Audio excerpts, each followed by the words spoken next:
Okay, we good? Okay. All right, so coming out of closed session, I would look for a motion then just to direct staff as discussed. Moved by Councillor Nix, seconded by Councillor Post. All in favor? That's carried. Okay, I think everybody could use a 10-minute break here, so let's reconvene at 9:30.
Okay, we're going to move into presentation and consideration of reports. And first up are the general government service minutes from the January 23rd meeting. Can I have a motion to approve those minutes and recommendations so that Chair Creelman can review them?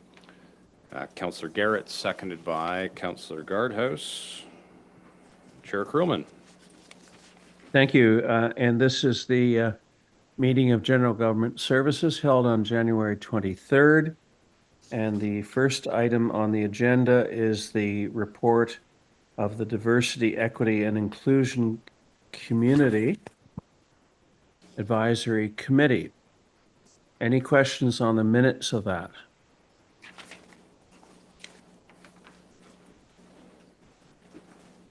Not seeing any. Next item is access Dufferin minutes. Any questions on that?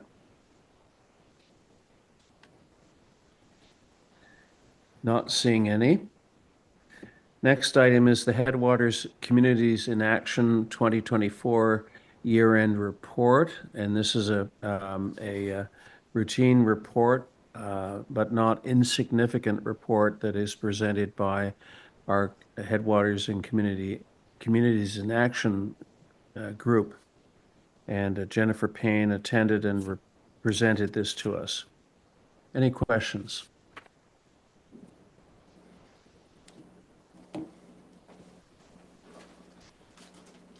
Thank you. And they do a great job, by the way. Auditor's update. And this has to do with the renaming, basically the renaming of BDO Canada to MNP LLP. So same auditors, different name. Any questions on that? Seeing none, next item is fourth quarter procurement report. Any questions?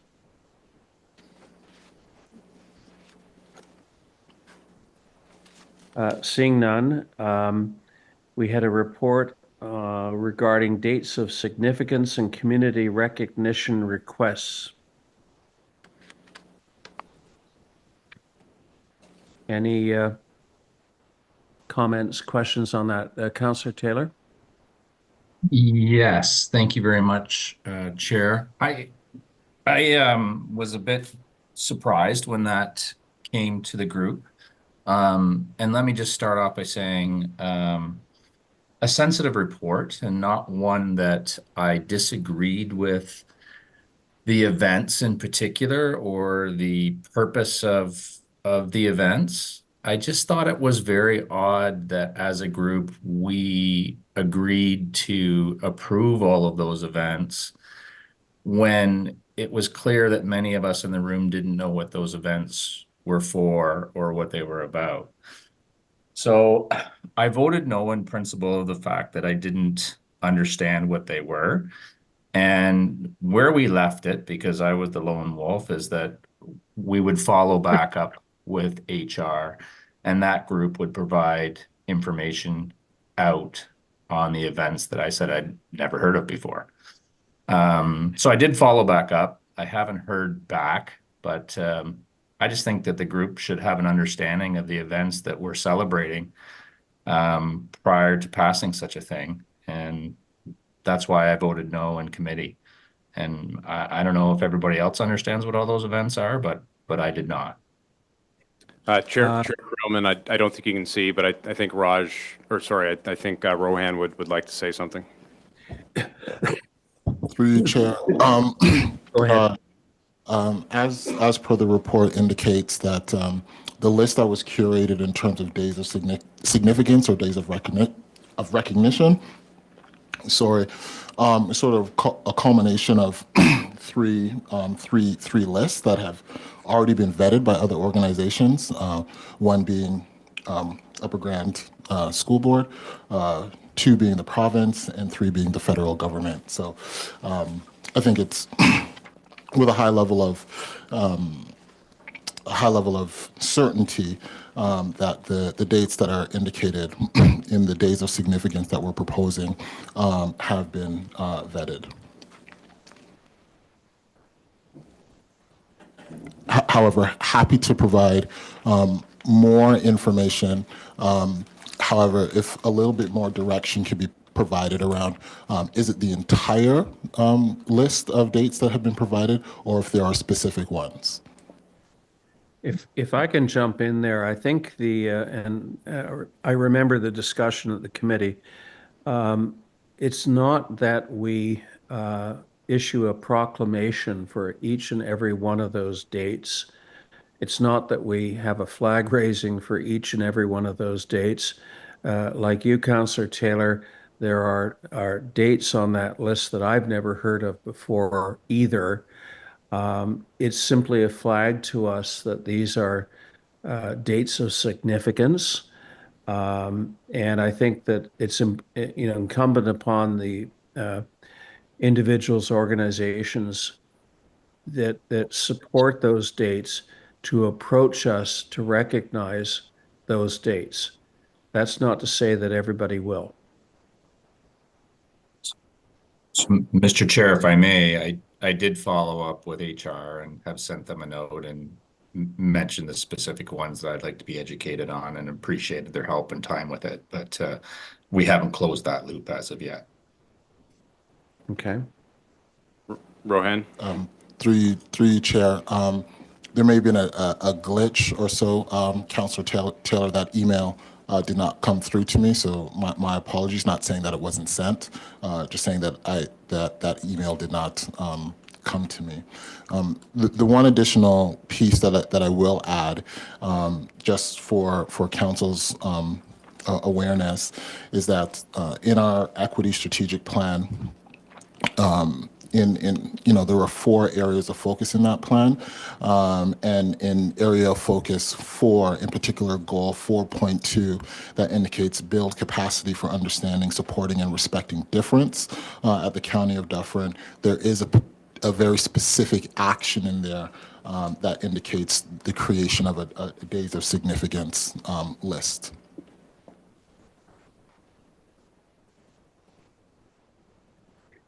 So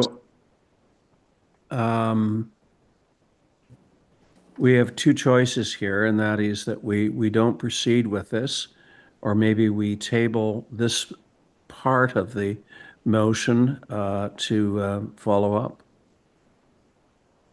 Mr. Chair, if I may, I just want to publicly state that Rohan is absolutely right. The email was written and it was sitting in my draft, and my apologies. I want to publicly acknowledge that. So That's okay. I'm at the will of the committee as to how we proceed with this particular recommendation. Let me make a suggestion, perhaps. Councillor Taylor, if you send that email, I mean, are you happy proceeding tonight sort of as planned, and Rohan can provide some clarity on some of the events and observances that you're not familiar with? absolutely am.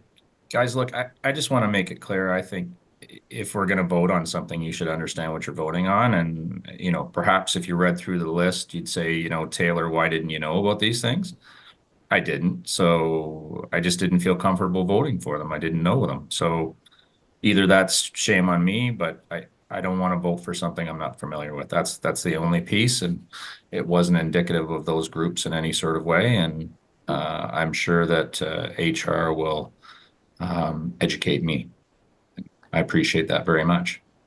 I agree, Councillor Taylor, and I guess I would liken it to a technical staff report, though. I mean, I certainly don't profess to know details about certain technical reports that we get, but I rely upon the expertise of staff, and I mean, on that basis, I was happy to support this. Admittedly, there were some on that list that I wasn't familiar with either, but I'm confident in the advice we received from staff that they developed this list from other lists that are widely recognized and compiled, and I'm comfortable on that basis to take their advice.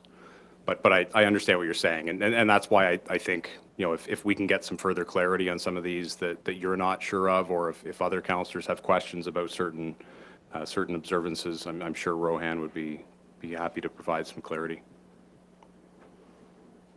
Thank you, Councillor Wrench, and then Councillor Horner. I would just like to be included on whatever comes out in terms of educating on these events, because I'm not familiar with some of them too, and I hate putting words in Todd's mouth or even agreeing with him, but I think by I look at this as a learning opportunity for everybody, right? Like Absolutely. let's use this. I think the list is great.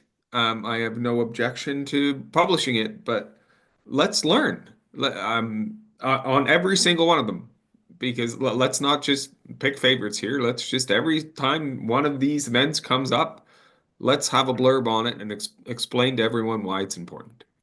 Absolutely. Councillor Horner, Warden Horner. Mr. Chair. I was just this one of the nights I'm agreeing with Bill. I think we should have the group come and do a presentation from time to time and bring us up to date on what some of these holidays mean. As part of the learning, it could happen, in 5 minutes at a council meeting some nights. Just here's this month's special events, and this is what you need to know about them should you wish to acknowledge them in any way.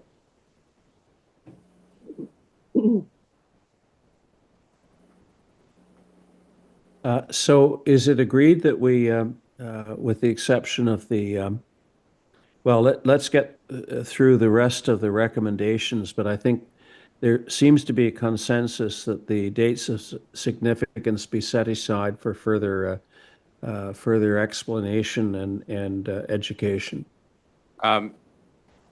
Chair Krillman, I just sort of reading the body language in the room. I'm not sure that the intention, at least here, is to set that aside. I think the sense I'm getting is that councillors would be happy just to have some more information on those events, either all at once or as they occur. I meant to set aside for purposes of getting further information. Yeah, but I'm seeing nods that I think folks still want to go ahead and approve the report. Okay. Okay. Am I wrong? Okay. So that would be an amendment to the motion to accept the report of the committee. No, that's what I'm saying, Chair Krillman. I don't think the intention here is to amend it. I think everybody's satisfied to just forge ahead. Okay. All right then. So next item on the agenda is analysis of Bill 238, the Emergency Management Modernization Act. Are there any questions, comments on that? Not seeing any.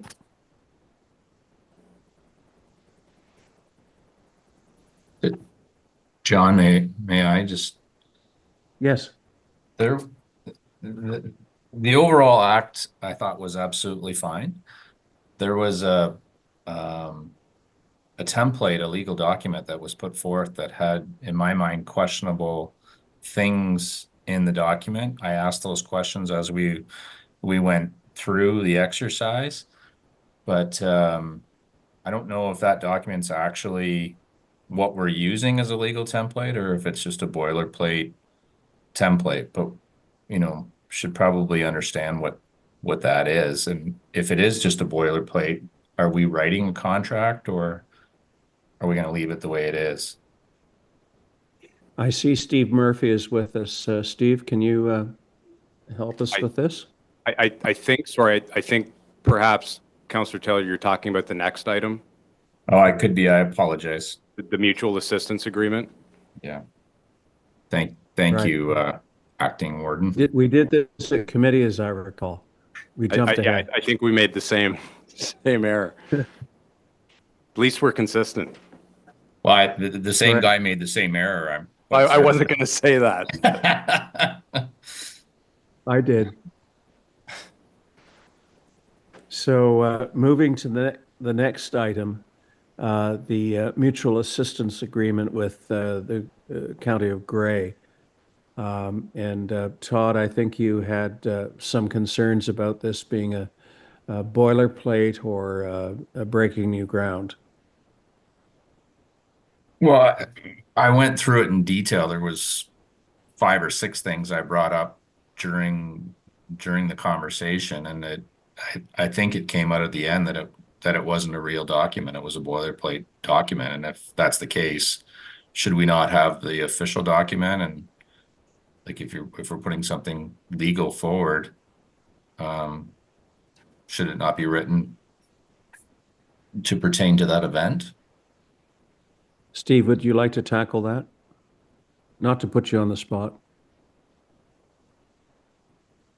Uh, Through you, Chair. Um, it is based on a boilerplate that was provided by the Solicitor General several years ago. It has that particular document has been revised and passed back and forth between various municipalities and various legal departments, and finally settled upon as being one that met the needs of municipalities during the frantic few hours of first few hours of an incident, that would allow us to streamline and rapidly respond to the needs of our neighbors, or in our case, they would respond to our needs for assistance. Um, the document has been used several times for agreements um, between Dufferin County and our neighboring municipalities.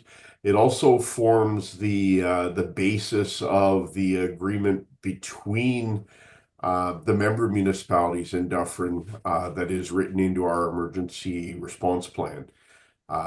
In essence, this allows for senior municipal officials to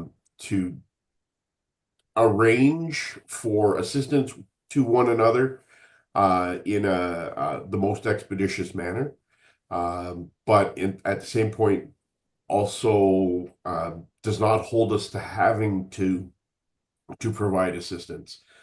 For various reasons, we can opt to not assist or withdraw assistance at any time. So it is a standard document that we've been using for quite a while now. Questions, comments?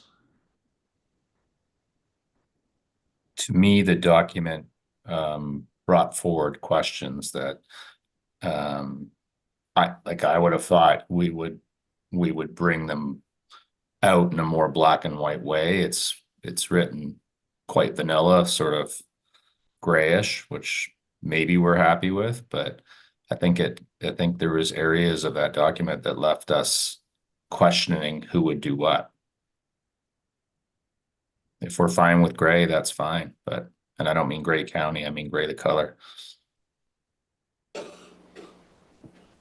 I think from my recollection, I mean, in terms of any discussion about boilerplate, it was with respect to certain clauses, and the one that comes to mind, Councillor Taylor, you asked about the indemnity clause, and I mean, you know, in looking at that briefly, that is a very boilerplate type indemnity clause that would be included in any, you know, sort of agreement like this.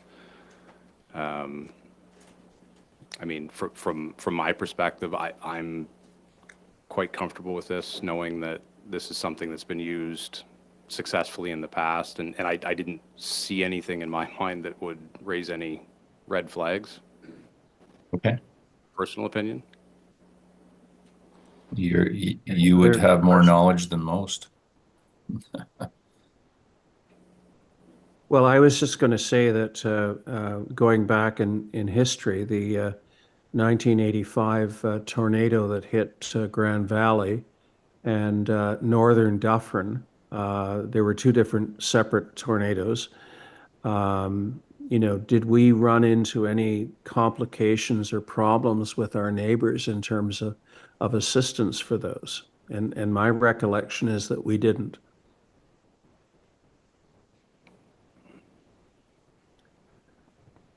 Okay, not to be a conversation stopper. I think that brings us to the end of our report. I think that's it. Yeah, and we did have a motion moved by Councillor Garrett, seconded by Councillor Guardhouse. All in favor? Any opposed? That's carried. Thank you very much. Okay, thank you. On to the community development and tourism minutes. We have had a request to separate item 10.2.6, which is the pasture farm proposal, and we have already dealt with item 10.2.5. So can I have a motion to approve the minutes and recommendations excluding items 10.2.5 and 10.2.6 so that I can review the minutes? Councillor White, seconded by Councillor Post. Okay, so the first item, the committee received a report regarding the economic development staff's attendance at the EDCO annual Queen's Park event. The event was broken up into 3 concurring sub-events, which were a delegation meetings and briefings, a mayor's roundtable, and an evening reception. Dufferin County was represented at all 3 of these events, and staff was advocating for provincial support and partnership to address several challenges faced by rural communities in Ontario, including transportation, food vulnerability, and infrastructure development. Any questions on that one? Okay. The second one was the staff pitch at the meeting.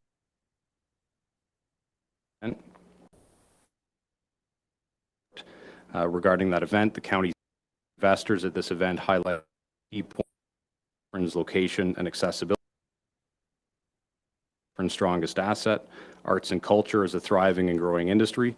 Dufferin is a thriving tourism market based on data, strategic alignment, and ongoing efforts to streamline processes, as well as some of the success stories that we were able to share.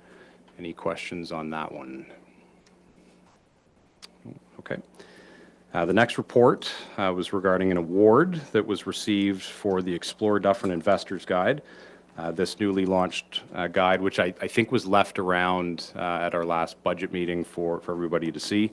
That guide recently received a Marcom Platinum Award, which was specifically related to how this initiative aligns with ongoing efforts to attract investments into Dufferin County. Any questions on that? No? Okay. Congratulations to staff on their work in that regard.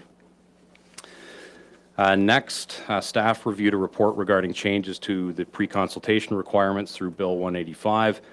The most impactful update to the Act as a result of Bill 185 is the elimination of the requirement for pre-consultation for certain planning applications. The bill essentially removes our ability as a county to require the pre-consultation. And so we'll have to repeal our bylaw, which was bylaw 2019-10. That said, it was discussed that county is still going to strongly encourage applicants to go through that pre-consultation process because there certainly are some benefits to doing so. Councillor Creelman. I think we should object to this. Pre-consultation saves time and money. And it gets it. I mean, I don't understand why the province thinks this is a waste of time or money. I just don't get it. I just don't get it.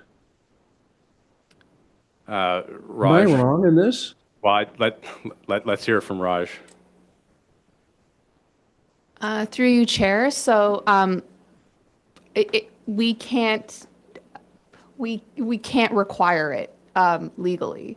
So we would be able to do advocacy efforts to be able to go to the province and through our associations like the Ontario Provincial Planners Institute and advocate for the pre-consultation to be for municipalities to have the ability to require a pre-consultation, but legally we cannot require it.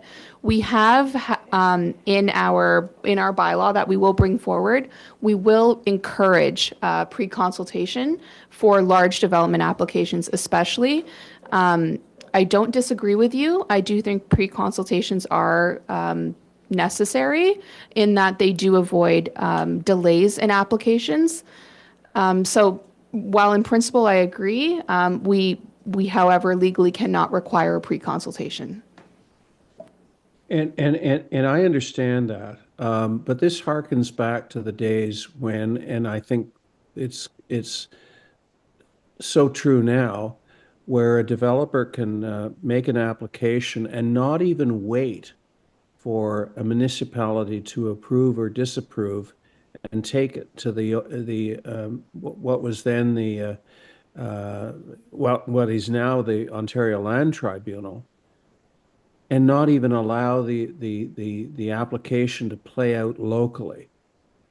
And this is more of the same, and I think it's objectionable. I just, there I am. Thank you. Could you remind us, Raj, like at what stage is this bill, though?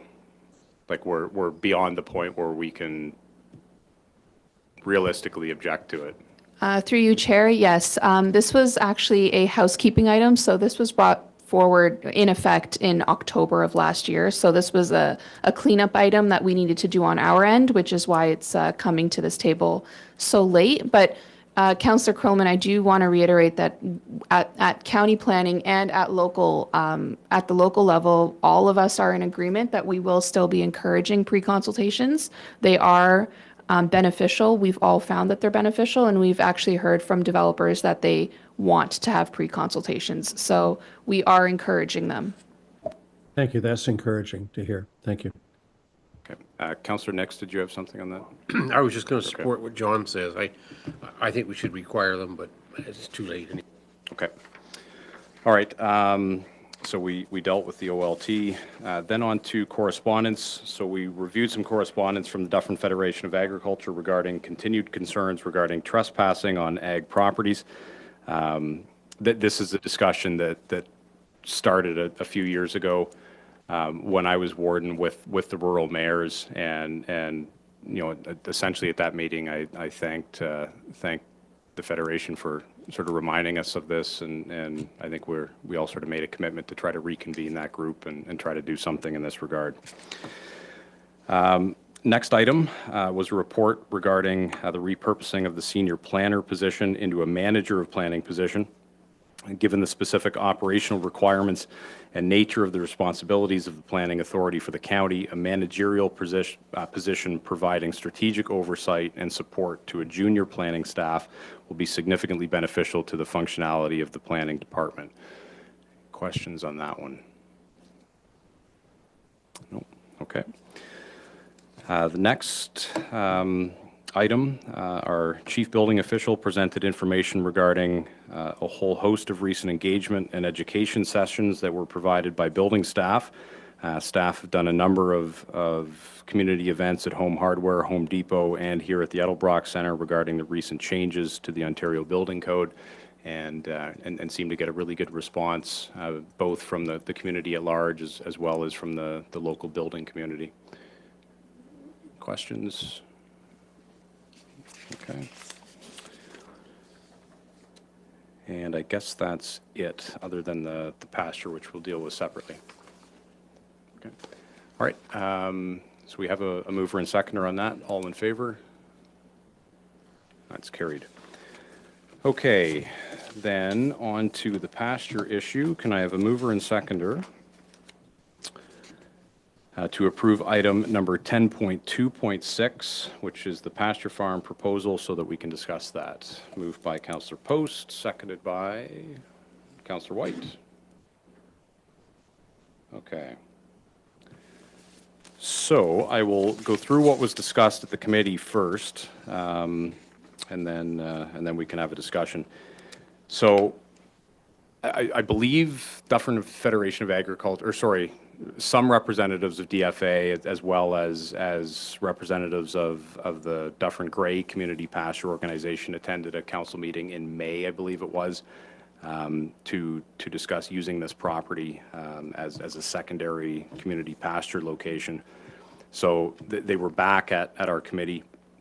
The committee had a discussion with those folks regarding this proposal. And after that discussion, the committee was happy to make a recommendation to council that we move ahead and begin drafting a lease. There were some terms that were discussed. I think, most of the material terms, it would be sufficient for staff to go ahead and get started on a draft lease. And those are contained in the report. But I understand that at least one member did want to discuss this, so.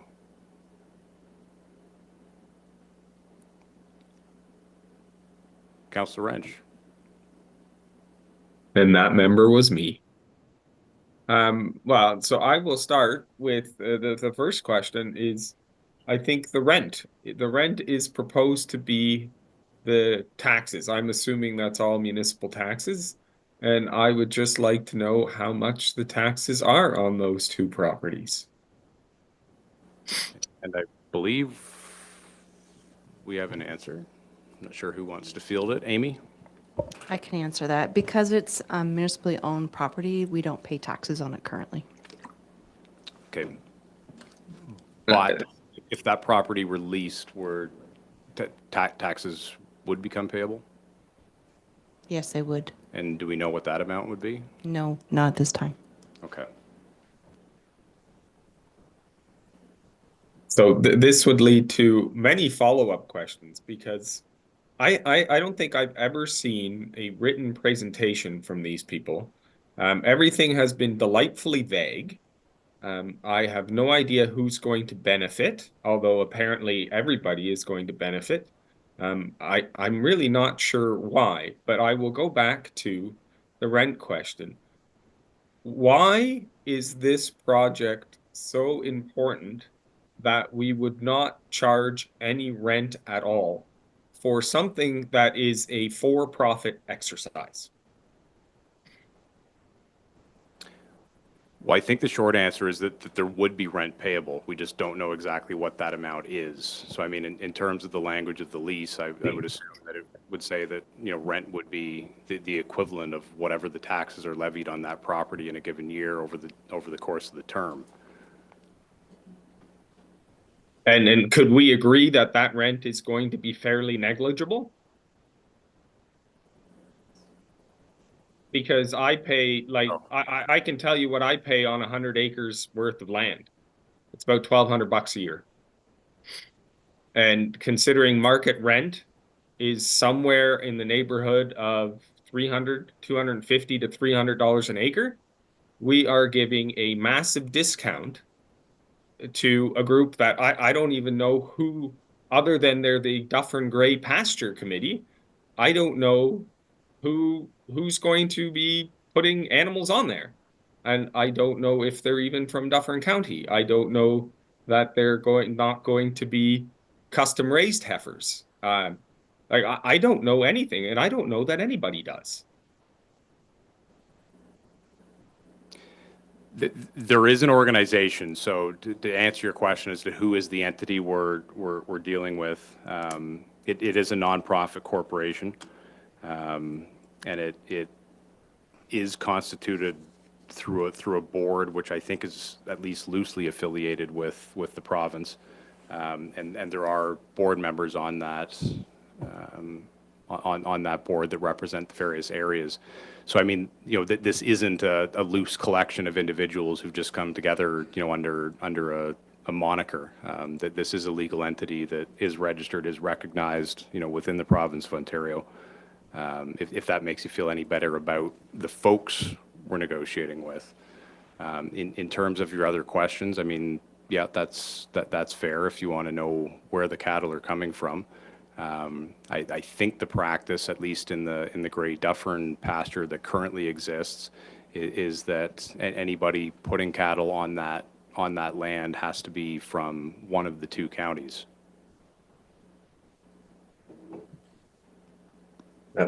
So again, and am I supposed to take all of this on faith? Like I'm going to go back to my original question. Like why has this not been written down? Like it seems to me that we're so excited about moving forward on this is that we're not dotting T's or well, it's the other way around, isn't it? It's dotting I's, crossing T's.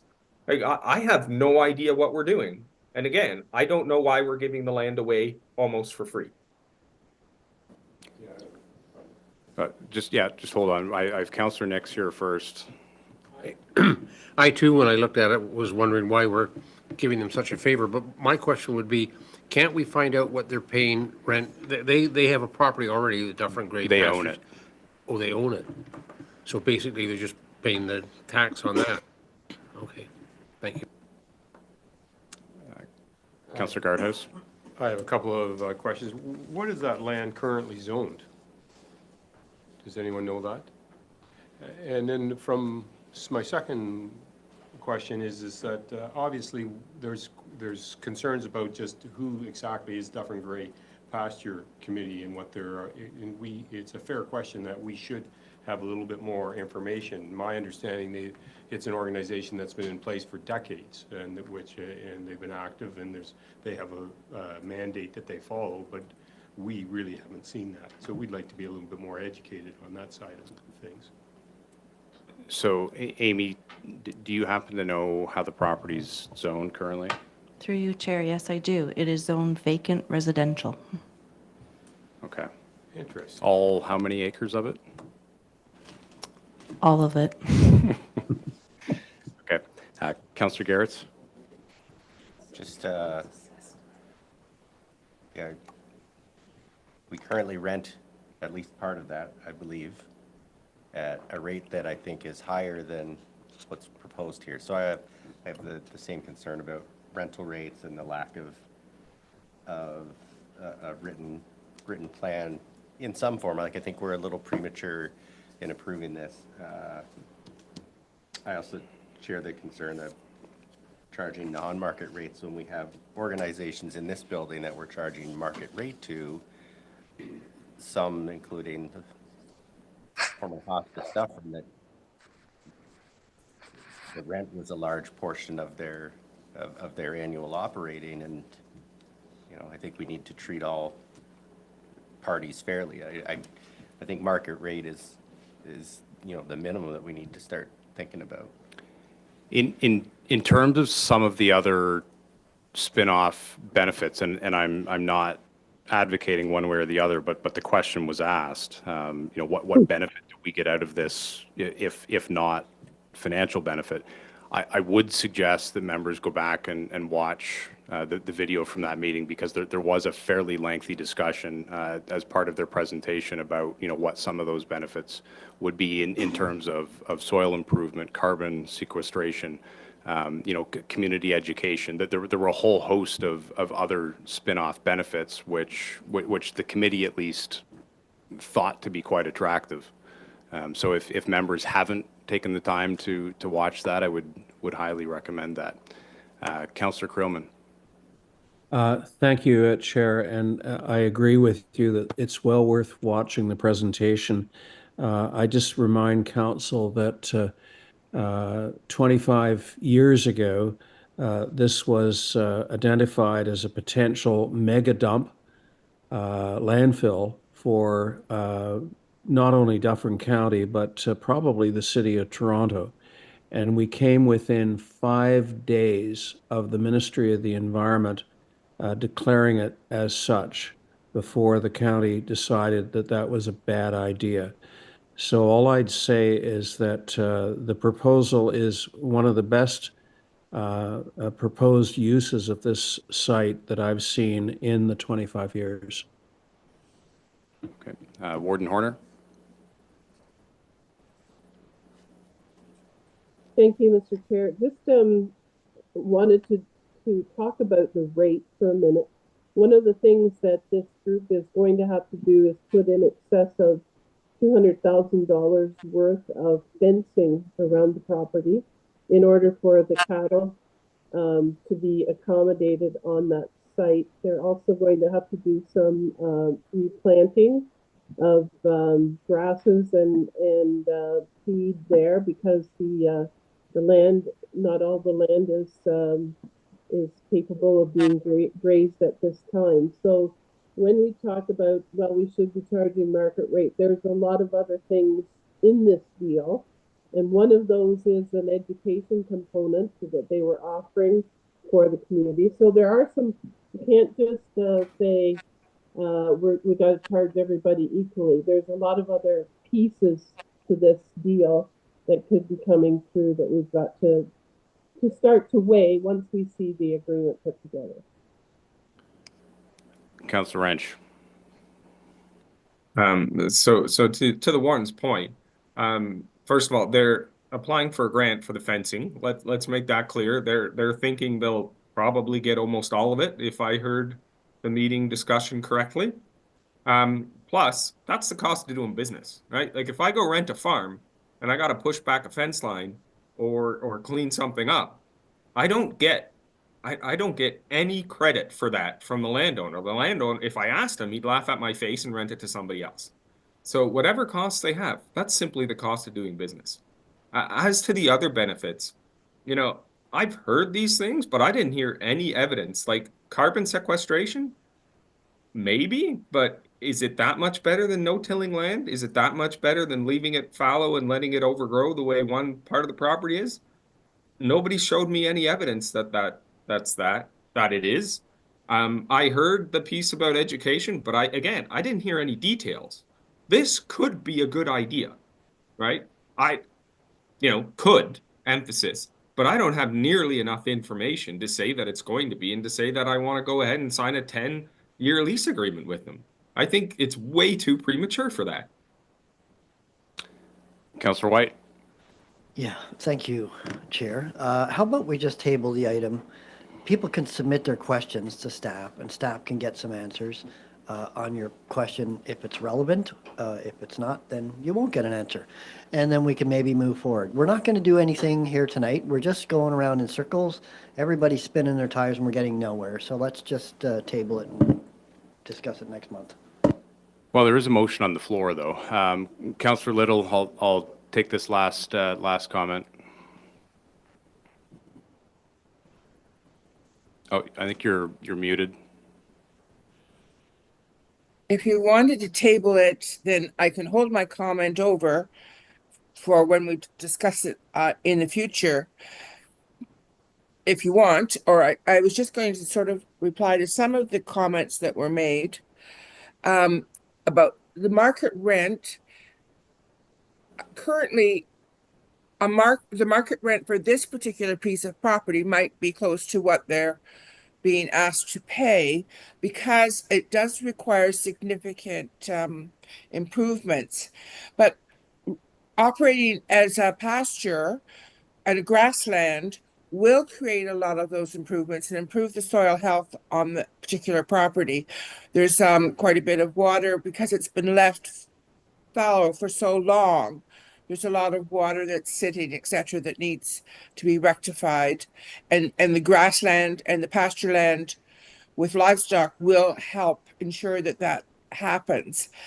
The other pasture that they do rent, they do pay some of the cost of maintaining that property, of course, comes from the money that they earn or charge for pasturing the cattle over the few months that they do. So there is some money to be made, but a lot of that it goes back into maintaining the property and paying the management of that particular enterprise. So I just wanted to throw Yes, I'm going to move the table. We're getting nowhere. Just move the table. Non-negotiable. Non-debatable, I should say. Exactly. Move the table. We'll just address it next month. Non-debatable, but I think we do still require a seconder, right? We're going to miss half the agenda if we keep going. Is there a seconder to table? I second. Okay. I already got Councillor next there, Councillor Krillman. All in favor? That's carried. Okay. All right, so that is it for Community Development and Tourism. On to Health and Human Service Committee minutes from January 23rd. Chair McLean is not here, so I'm going to ask Councillor Post to review those minutes. Can I have a mover and seconder to approve those minutes and recommendations? Moved by Councillor White, seconded by Councillor Garretts. Councillor Post. Thank you very much, Chair Mills. I will be brief. Our meeting was only 20 minutes, so we had two reports that we went through. The first one was a one-time funding update from Ontario Health in the amount of $32,318, which will help to support the purchase of some additional medical equipment, which will enhance the provision of care for the residents of Dufferin Oaks. And our second report was regarding AMO's report on homelessness. Basically, the gist of that is that even if the economy remains steady, homelessness could more than double over the next 10 years. And an additional investment of over $13 billion over the next 8 to 10 years, 11 in capital and $2 billion for supports, would be the answer to help end homelessness. Really important to note out of that report as well that even with the current supports in place in Dufferin, the number of vulnerable people who are experiencing homelessness is increasing. And that's what I've got. Thank you, Chair Mills. Okay. Any questions on that? All in favor? That's carried. Okay, next is Township of East Garifraxa Official Plan Amendment number 10. Can I have a mover and seconder for the motions contained in that report? Moved by Councillor Solomon, seconded by Councillor White. Staff want to speak to that at all? No? Okay. Any questions from council? All in favor? That's carried.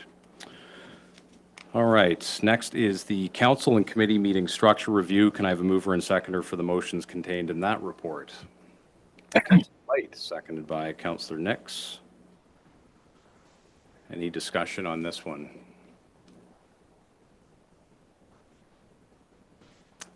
Nothing. Okay. Oh, spoke too soon. Warden Horner. I think this is well done. This report. There are some advantages and disadvantages to each model, but I do think we did direct staff to come back with some options. And as I read through the report, I do like the direct to council option as outlined there, and I think it would be great to give it a try. Okay, Councillor Wrench. I like the report too. I don't agree with the recommendation. I don't think we should change. And I just heard the biggest reason why 5 minutes ago, right? Like we're trying to get through a council meeting right now that doesn't include also adding in all the committee meetings, and we're 3.5 hours in and people are getting cranky. Myself included. And I'm at home, reasonably comfortable. I think we are simply asking ourselves to do more work if we change formats. And one of the things that came out of the council workshop is that we're all really, really busy already. And sometimes we don't give enough priority to the work at the county because of all of our other commitments. If we change and we go, we're going to add to our workload. And I, for one, don't want to. And so I'm not going to vote in favor of it. Okay, Councillor Taylor and then Councillor White. Thank you very much. I would be in favor of option one. It's direct to council. In terms of the meeting times, I'm ambivalent. It does not matter to me if it's day or night or how we work it 1-1. But I do think it's an important thing to change. What I really like about the item is that we'd move to the consent agenda. So everything that Councillor Wrench was saying could potentially be true if all of us wanted to weigh in on each consent agenda item. However, it may not be true if we don't want to weigh in on each item. And I would just bring you to the report that Councillor Creelman was giving tonight. Although there was items near the end, I would call the first part of his presentation, and not because of John, his style or whatnot, but I found it excruciating. Like it's awkward. The silence is strange. It's just difficult to listen to. Why bring it up if we're not going to talk to it? And the consent agenda will allow us to do that. And I think it will save time. And people will speak to the items that they're passionate to. And that's what we should be doing as a greater group. So anyway, that's what I'd love to see. And I was shocked that that almost went by. I was online here and was trying to get to take myself off mute and get going. But we have decisions to make on this one. So I don't know how we would just skip by it and not talk to it. Okay, Councillor White. Thanks, Warden. Or former Warden, sorry. Acting Warden, whatever. Just in case you wonder, I'm not cranky if that's what the insinuation was. I'm happy to sit here till 2 o'clock in the morning as long as we're making progress on things, and we're not. Contrary to what Councillor Wrench suggested, I think what we just saw is exactly a great reason to go with the recommendation in this report, because then all of that information, the delegations, the meetings, the chats, all of that would have been disseminated to everybody. And then if you had a question, you could ask it right then and there, instead of where we find ourselves with a ton of questions and not a lot of answers. So I'm in favor of this. The only problem I have with it is that we can't start it until April or May. Councillor Creelman. I'm just asking for a ruling on the issue of whether excruciating is a parliamentary language. And what was the other term that Councillor Taylor used? It's admiration for Creelman. That was the phrase. No, you said nothing of the sort. I simply report what is in my report. I'm only kidding. We'll note your offense in the minutes. Any other comments on this one? Councillor Guardhouse. Thank you. I'm looking forward to adopting this. I would just say that the start of the daytime meeting, it would be, I find I get my morning in and then start at 1 p.m. And should our meetings, or are we thinking that this 9 a.m. meeting is going to take us till 11 at night? Noon? We wrap up by noon? Okay. How about, okay, I'll accept what the recommendation is as is. And then if we want to adopt it sometime in the future, we can have that discussion. Thank you. Okay. Yeah, and that's the only thing I would add, that yes, this is an 18-month trial, but I guess at any point in time, I mean, if we find out that it isn't working or parts of it aren't working, I mean, that's our prerogative. So, you know, we can tweak this as we go. So, I mean, I take some comfort in that. If there's nothing else, I'll call the question. All in favor? Any opposed? That's carried. Okay, the next report is the report on the county approach to tariffs. This report was circulated with the addendum. Can I have a mover and seconder for the motions contained in this report? Moved by Councillor Creelman, seconded by Warden Horner. Raj, did you want to speak to this one? Thank you, through you, Chair. So this report really just identifies county's approach to the ongoing uncertainty with regards to tariffs. There are a number of recommendations in the report, but overall what staff are looking to do is to have a team Dufferin approach and develop a business support program that would facilitate identifying, buying Canadian, buying local, and continuing to support our local economy through those efforts. There is also a recommendation as well to support primary data collection. A lot of the data collection, or a lot of the data sources that we have right now, are secondary in nature, and what that means is there are existing vendors that are pulling data from StatsCan or from other available data sources, and then that's then being used to inform our decisions. What I'm asking for is granular data related to Dufferin County in particular, and that would involve boots on the ground going out to our businesses, including our ag industry, and getting particular numbers around, for example, how much do we export in X?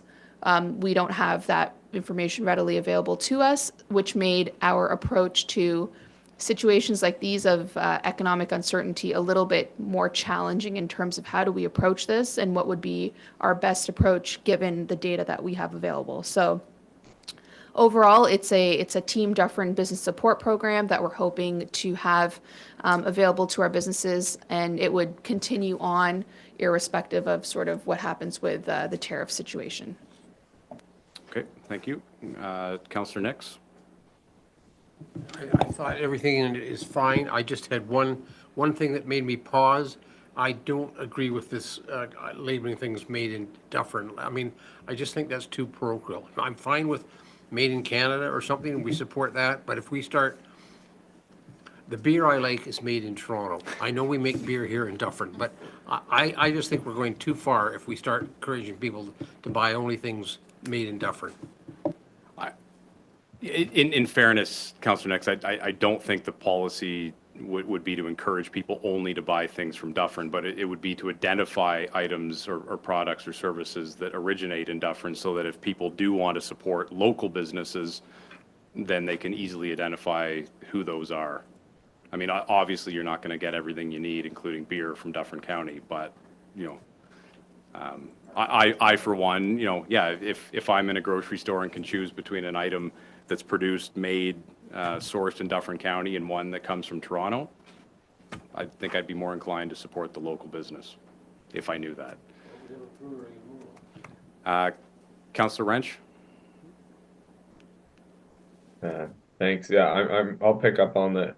I don't think it's government's place. Like, if somebody wants to advertise that it's made in Dufferin, that's the business's responsibility. I think this is big government going way too far. The other part, and I emailed the director of, what is it now? Development and Tourism, I think. If we wanted to do a market study, it should have been included in the budget. The ink's not dry yet, and we're going to be over $70,000 that we're pulling out of the rate stabilization reserve. I'm not going to support it for that very reason, and I will be asking for a recorded vote when we get that far. Okay. Warden Horner? Thank you. I guess as much as I love Dufferin and I love the things that we do here, I do think that the focusing our promotion on only Dufferin is a little too narrow. And I would just be more in favor of, you know, if we were going to be producing pamphlets, just buy local or buy Canadian. But, you know, Dufferin, in the end, we aren't going to have, you know, a real wide range. And if we're wanting to make any change in people's buying habits and we want them to think about local, I would rather we go local than Dufferin. Just my thought. Okay, Councillor Crowan? Motion to table.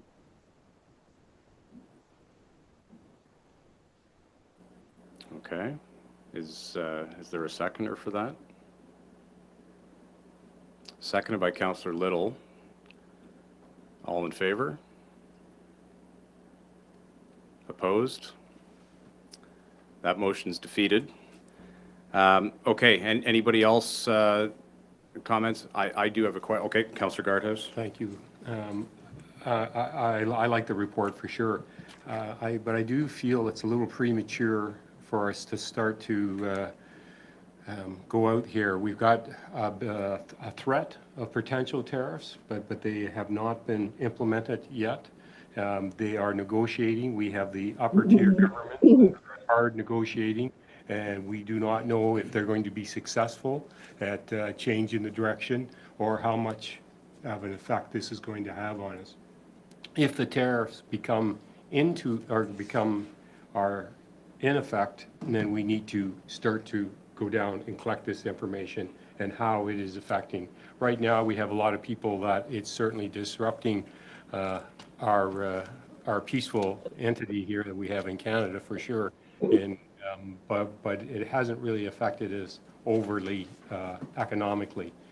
There has been small signs that where people have taken some action, but it's fairly small. And if, once again, as I say, if these tariffs don't go into effect in March or April, and there are reports that they may be delayed because they're waiting for, the Americans are waiting for a report to see how it's going to affect them. So there's a lot of unknowns. I'd like to see that we have the $60,000 or the potential to go and activate this when necessary. But I just feel right at this point in time, it's a little bit premature. Just for clarity's sake, is your comment just in relation to that data collection piece? No, on the whole thing, actually, of us going, for us, I'm not sure that we need to be doing any of this at this point in time. The federal and the provincial governments are all advocating that we should be aware that this may be coming, that we should be considering buying local, which is something we should do anyways, and especially it's something we should continue to advocate about our carbon footprint. The closer it is to home, the less carbon it takes to get it to you, and that's all part of education. And maybe that's part of what is being proposed here. But when it just comes to the tariff aspect of it is how it's going to affect us, it's in my mind, it's just a little bit premature. In a month's time, that may not be the case, and we'll be wanting to activate what is being proposed here. Okay. Councillor Post and then Councillor Krillman. Thank you. Just in response to Councillor Guardhouse's comment, I think you make good points. But maybe through you, Chair, to Raj, with moving forward with data collection, would that be helpful for us as an organization, regardless of tariffs? Like the type of data that you're looking to collect, will that potentially be able to serve us in any other purposes rather than just in tariff response? Through you, Chair. Thank you, Councillor Post, for that question. Yes, it would. We do not have very good data at all, and if we look at other agencies within the community, whether it be DBOT or others, they also don't have this granular data. This would be helpful for us in being able to apply for grants that are available both at the federal and provincial level. Oftentimes when we're doing reports and reporting on given funding or programs, we just don't have the data to be able to make those applications. And in effect, if we don't have the data to be able to support our claims, we are not awarded said grants or entry into being able to compete for different types of business support programs. So overall, this data collection, I think, is important, and it's a vital piece that we're missing. And if we're able to get that, I think we would be in a lot better position to be able to respond to these types of threats, let's call them, or even things in the future that we may need this type of data for.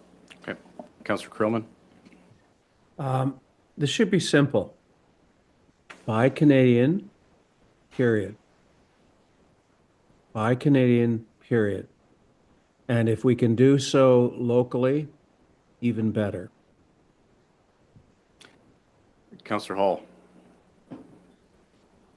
So again, from my perspective, we certainly need to have a plan in place for what we're going to do. Action items need to be set ahead of time. If we wait until such time as tariffs are announced, then we're too late.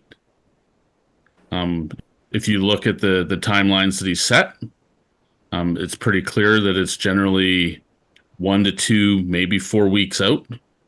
And if you don't have a plan in place prior to, then you're again putting yourself in a vulnerable position. I'm not quite certain that I would agree with the money coming from the rate stabilization. I may be able to be persuaded otherwise, but I do believe that we need to start making the plan and start making the plan now.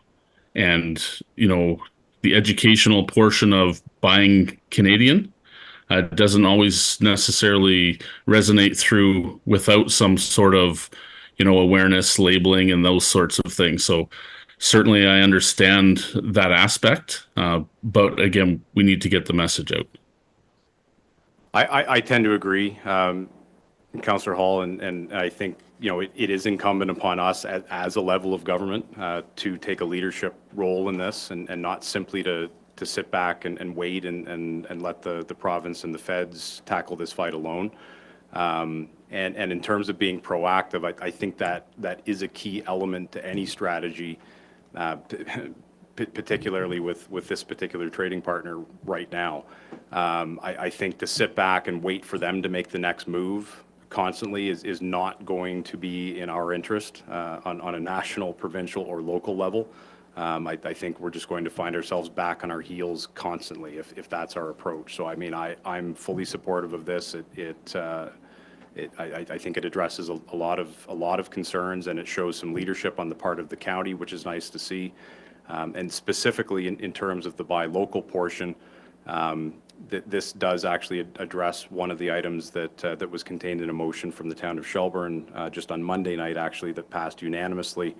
Part of that motion in our local response to this issue was to ask the county to develop some sort of framework to support local businesses. So I am fully supportive of this. Councillor White, that'll be the last word, and then we'll Great. go Love ahead the and vote. last word. I'm also supportive of it. I think we do need to be ready to jump when it's time to jump. And unless we do the work now, we can't do that.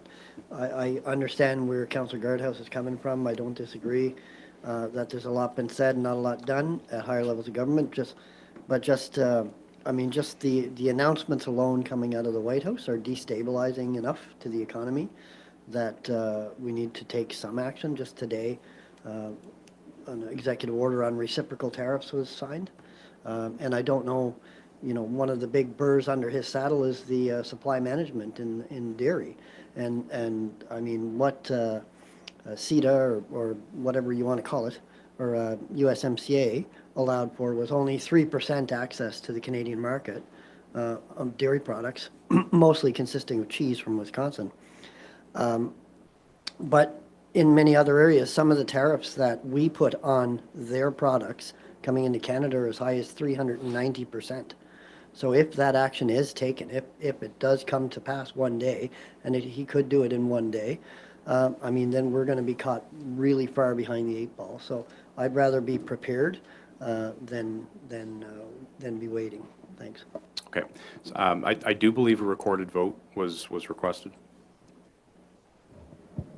Councillor Wrench? No. Councillor Solomon? I don't know. No. Councillor Taylor? Yes. Councillor White? Yes. Councillor Creelman? Yes. Councillor Guardhouse? Yes. Councillor Garretts? No. Councillor Hall? Yes. Councillor Hawkins? Yes. Warden Horner? Yes. Councillor Little? Yes. Councillor McLean is absent. Councillor Mills? Yes. Sorry. Councillor Nix? No. And Councillor Post? Yes. And that carries 28 to 5. Okay. Thank you. The next report is a report on the potential impact as well on tariffs. Report coming from our treasurer. Can I have a mover and seconder for the motions contained in that report? Moved by Councillor Post, seconded by Councillor Creelman. Any questions? Councillor Nix?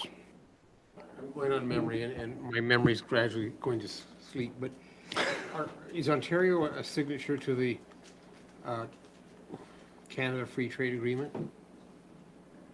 And didn't you say somewhere in here, Amy, I just can't find it off the hand, that it specifically forbids local? Okay, so we as a province have signed an agreement that says we can't do these. What are the exact? Just tell me where the words are, Amy, because I can't find it offhand. I had it in my mind, but I can't find it. Didn't we just, by passing the previous motion, didn't we just violate this agreement? We didn't? Well, there you go. So much for that. Through you, Chair, I actually pulled up the document tonight to make sure I have it correctly. It says a procuring entity shall not impose or consider in the evaluation of tenders or the award of contracts local content or other economic benefit criteria that are designed to favor the goods or services of a particular province or region, or the suppliers of a particular province or region of such goods or services. Can I ask Amy if that previous motion violates that? It's through procurement. Or it's just procurement, not buying eggs at the store? You can't be restricted to buy anything as a Joe citizen. Yeah. Any other questions on this report? Okay, all in favor? Oh, sorry, Councillor Wrench. Yeah, could Amy put that last sentence into plain language? I don't know what the hell she said. Through you, Chair, essentially they're saying that when you're evaluating a tender or an RFP, you cannot award it. You can't favor a local organization, I guess. If everything else is equal, then I believe you can, but you cannot give them extra points or whatever because they're local. Do you want to? I think Sonia just wants to expand on that slightly. Thank you, Councillor Mills.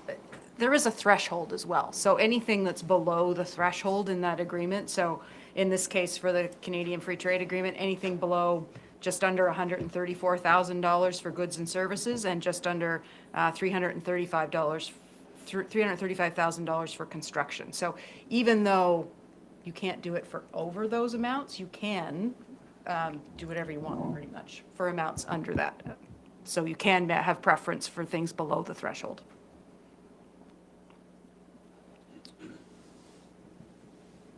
Good, Councillor Wrench?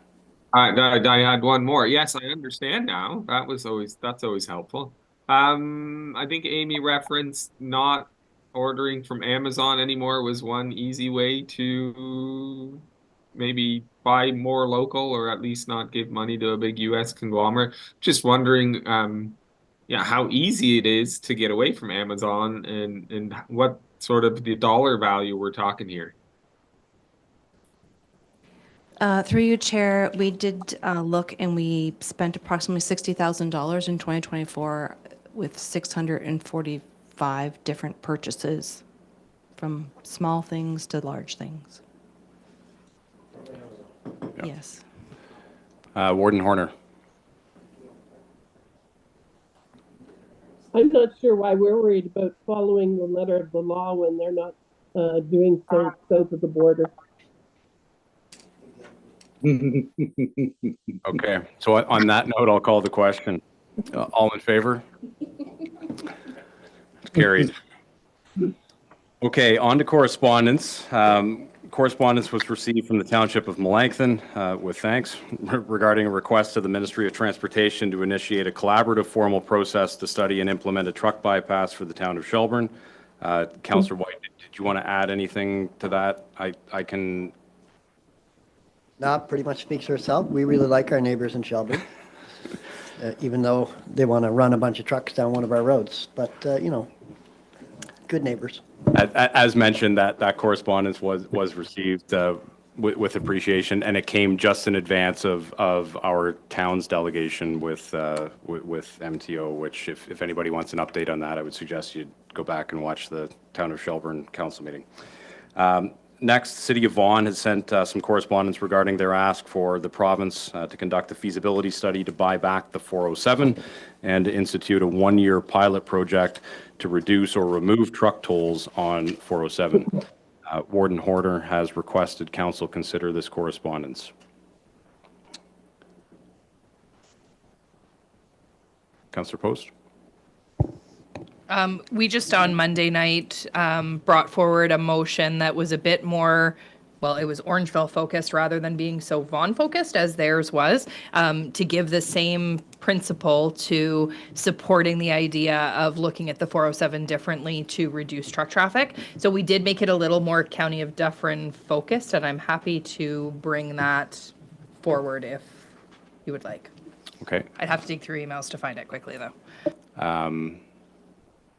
Or is that something perhaps that could go to the next committee meeting? I'm just being mindful of time. Yeah. Councillor Taylor?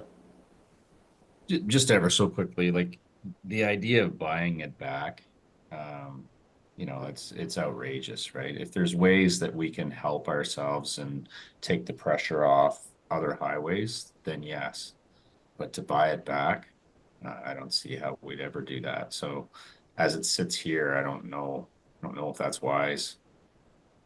Okay, Councillor Garretts? Yeah, buying the 407 back is as crazy as, you know, tunneling a new highway. It's just not going to happen. Yes.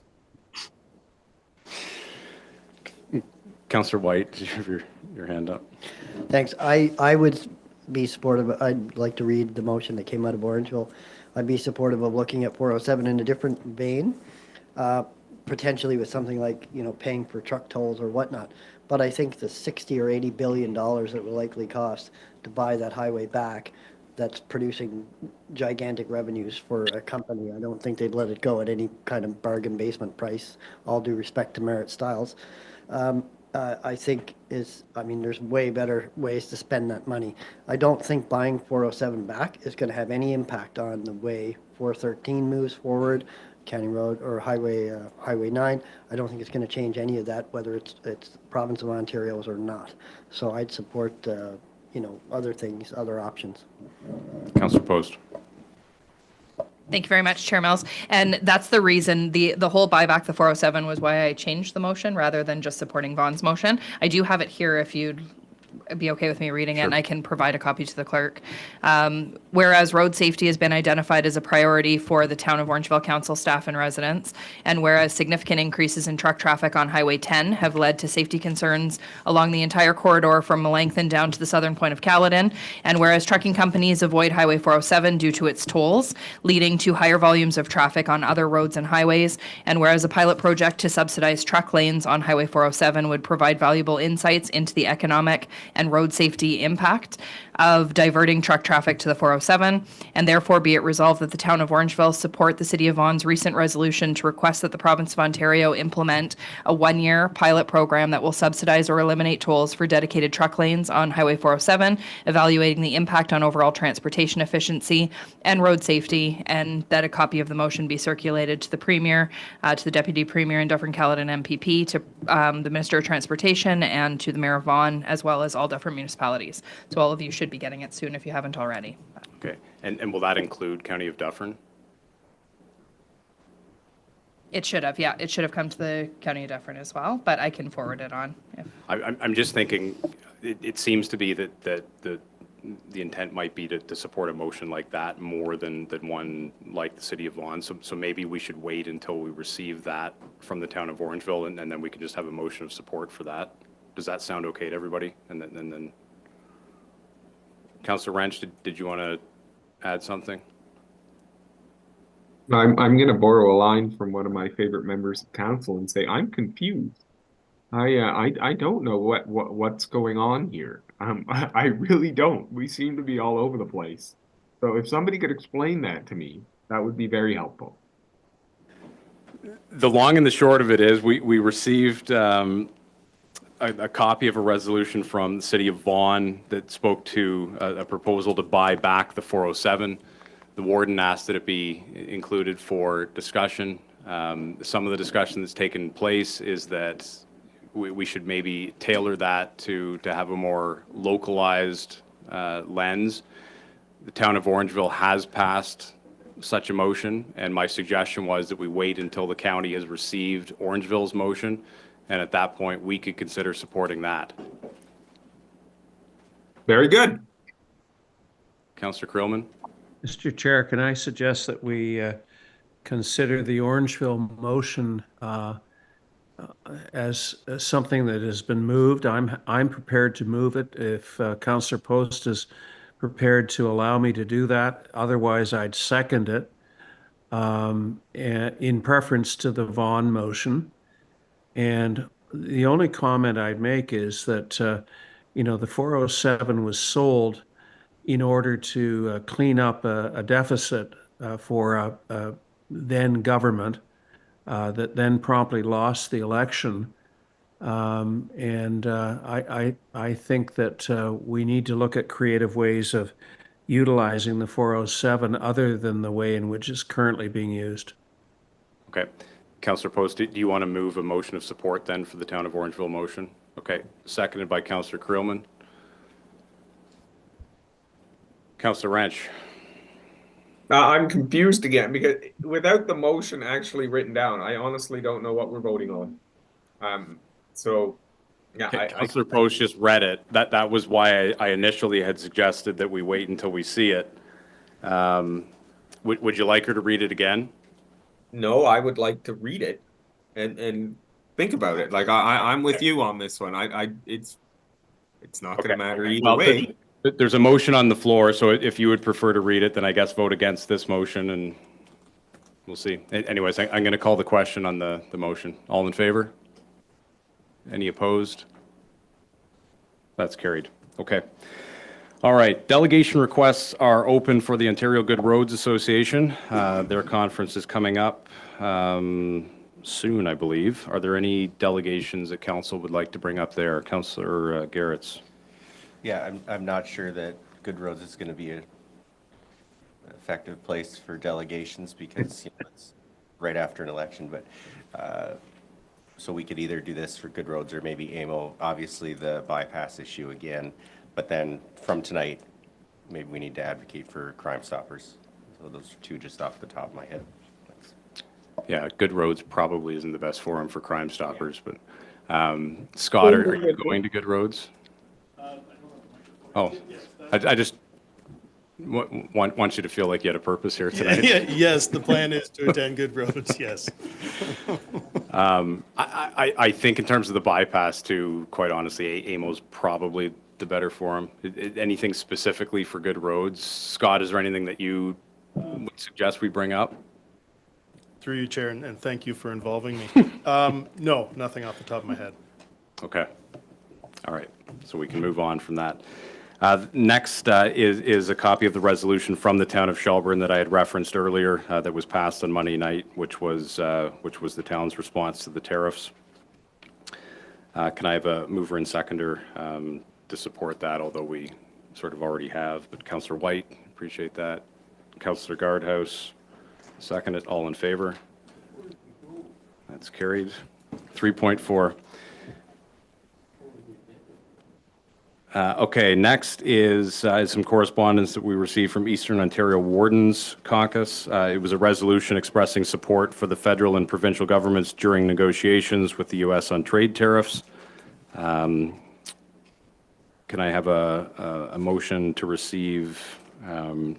Actually, yeah, we can group both of those together, I guess, too. We also received a copy of a media release from the Western Ontario Wardens Caucus regarding their ongoing support for provincial and federal efforts as well. So I would entertain a motion to support both of those. Councillor White, seconded by Councillor Solomon. All in favor? That's carried.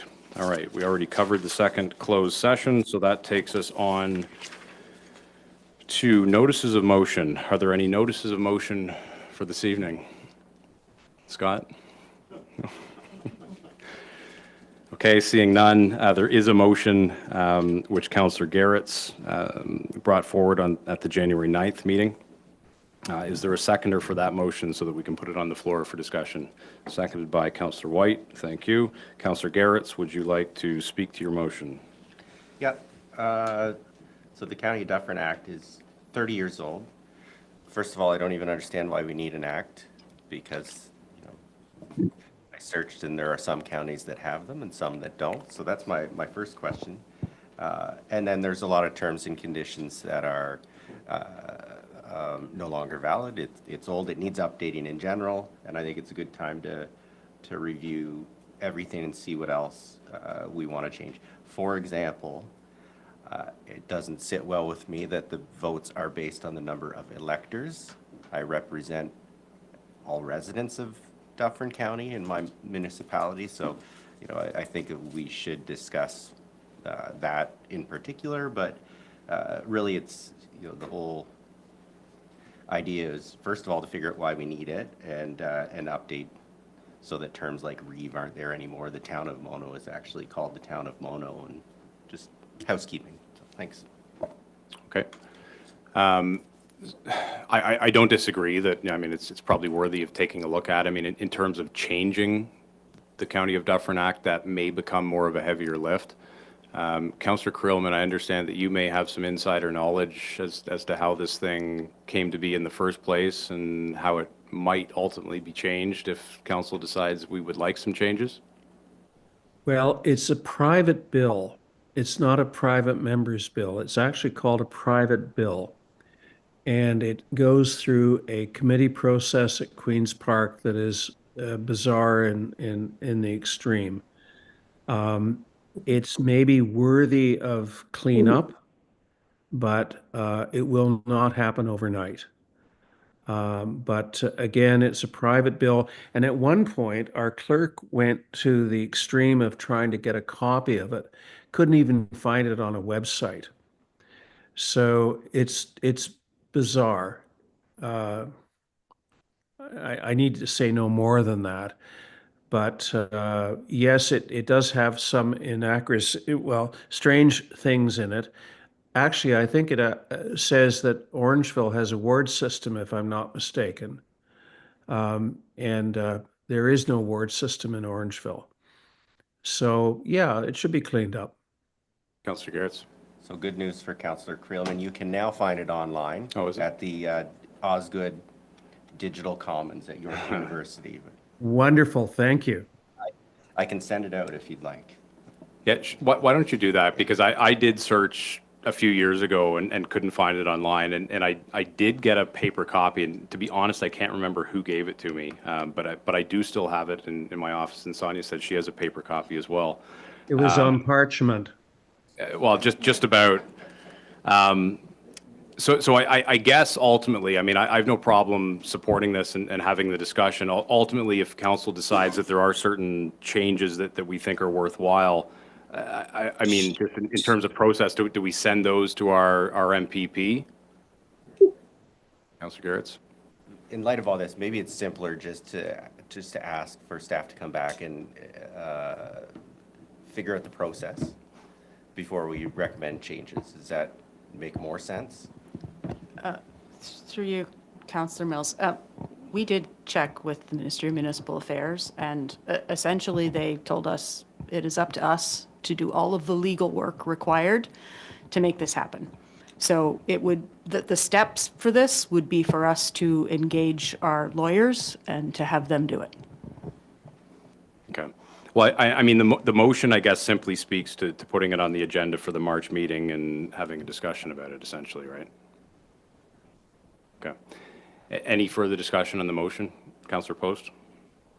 Thanks. Councillor Garretts, I have no problem supporting this as well, but I think that it would be great if in March when it comes back, if we do have an understanding from staff of what ramifications there would be, how much staff work time would be in it, what would the cost be? Because I think engaging legal to have to do any changes, especially if they're housekeeping items, may not be worth the money. I also am cognizant of the meeting that we had recently where we talked about staff workloads and making sure that we're not straying too far from what our strategic priorities are. And this seems like it's kind of way out of where our strategic priorities are. But if it's little work and little cost, then maybe there's a benefit to it. So I think it would be good from my perspective anyways, if we had an understanding when it comes back of what that staff time and cost could be as well.